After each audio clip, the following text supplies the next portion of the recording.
بسم اللہ الرحمن الرحیم۔ حضرت جابر بن عبداللہ رضی اللہ تعالیٰ عنہ سے روایت ہے کہ رسول اللہ صلی اللہ علیہ وسلم نے ارشاد فرمایا کہ جنت کی کنجی نماز ہے اور نماز کی کنجی وضو ہے۔ کیا فرمایا؟ جنت کی کنجی نماز ہے اور نماز کی کنجی وضو ہے۔ وضو پر سے ایک بات یاد آئی، ہم لوگ الہ آباد خانقاہ میں تھے ہماری حضرت کے ساتھ، تو حضرت نے ان کے پیر یعنی ہمارے دادا پیر حضرت مولانا وسیع اللہ صاحب رحمۃ اللہ علیہ کا ایک واقعہ سنا ہے وضو پر سے، کہ وضو کی بات آئی نہیں، اس میں سے یاد آئی بات ہے کیا وضو کا کتنا اہتمام کرتے تھے اللہ والے۔ تو حضرت نے مثال دے کے بات سمجھے کہ جیسے کہ ظہر کی نماز میں اذان سے لے کر جماعت تک 30 منٹ کا وقت ہوتا ہے، تو ہمارے دادا پیر وضو کرنے میں کتنا وقت لگاتے تھے حضرت بتا رہے تھے مثال دے کر، کہ مثال کے طور پر 30 منٹ ہے تو 15 منٹ وضو میں لگاتے تھے حضرت مولانا وسیع اللہ صاحب رحمۃ اللہ علیہ ہمارے دادا پیر۔ تو بزرگوں کے یہاں وضو کا بھی کتنا اہتمام تھا، کیونکہ یہ سب باتیں وہ جانتے تھے کہ جنت کی کنجی نماز ہے اور نماز کی کنجی وضو ہے، تو کتنا اہتمام کرتے ہوں گے کہ 15 منٹ سے وضو کرنے میں لگاتے تھے۔ کیا وضو ہوگا ان کا، تو پھر نماز کا حال کیا ہوگا، تو اللہ سے تعلق کا حال کیسا ہوگا ان کا۔ اللہ اپنے کو بھی نعمت دے دے یار۔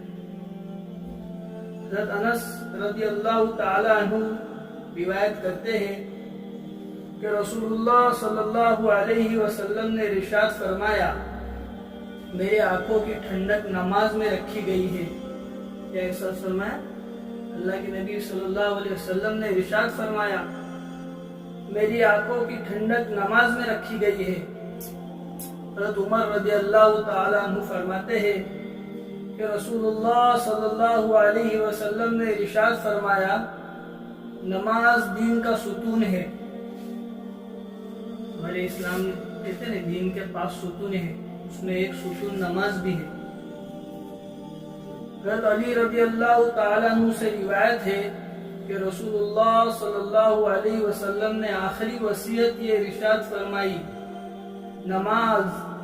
نماز اپنے غلام اور ماتحتوں کے بارے میں اللہ تعالیٰ سے ڈرو، یعنی ان کے حقوق ادا کرو۔ ہمارے وہاں بھی آج کے تاریخ میں تو جو کام کرنے والا تھے ان کے بارے میں، پہلے غلام ہوا کرتے تھے اور آج کے وقت میں جو ہمارے وہاں کام کرتے وہ ان کے حقوق ادا کرنے کا، اور پہلے نمبر پر نماز کا حکم اور غلام اور ماتحتوں کا حقوق ادا کرنا۔ حضرت ابو امامہ رضی اللہ تعالیٰ عنہ سے روایت ہے کہ نبی کریم صلی اللہ علیہ وسلم نے خیبر سے واپس تشریف لائے۔ آپ صلی اللہ علیہ وسلم کے ساتھ 2 غلام تھے۔ حضرت علی رضی اللہ تعالیٰ عنہ نے عرض کیا یا رسول اللہ صلی اللہ علیہ وسلم ہمیں خدمت کے لیے کوئی خادم دے دیجئے۔ آپ صلی اللہ علیہ وسلم نے ارشاد فرمایا ان دونوں میں سے جو چاہے لے لو۔ انہوں نے عرض کیا، یعنی حضرت علی نے عرض کیا آپ صلی اللہ علیہ وسلم سے کہ آپ ہی پسند فرما دے۔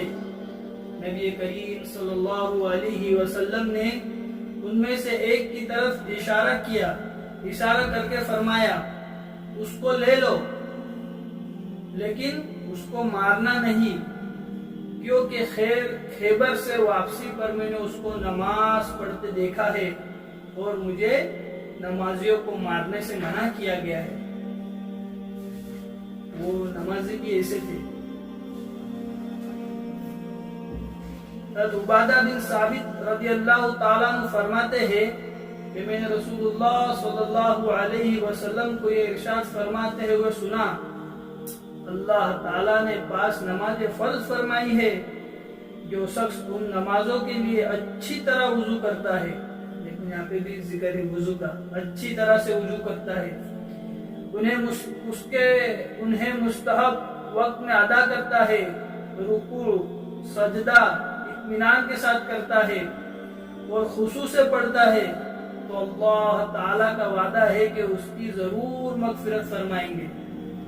اور جو شخص ان نمازوں کو وقت پر ادا نہیں کرتا اور نہ ہی خشوع سے پڑھتا ہے تو اس سے مغفرت کا کوئی وعدہ نہیں، چاہے مغفرت فرمائے چاہے عذاب دے. سبق کا خلاصہ کہ 5 وقت کی نماز پابندی سے پڑھیں گے انشاءاللہ. پہلے تو میں خود نیت کرتا ہوں انشاءاللہ میں بھی وقت کی پابندی کے ساتھ وضو اچھے سے بھی کریں گے اور نماز بھی اچھے سے پڑھیں گے اور پابندی کے ساتھ اس کے وقت پر ادا کریں گے. یہ آج کے سبق کا خلاصہ ہے. سبحان اللہ و بحمدہ، سبحانک اللہم و بحمدک.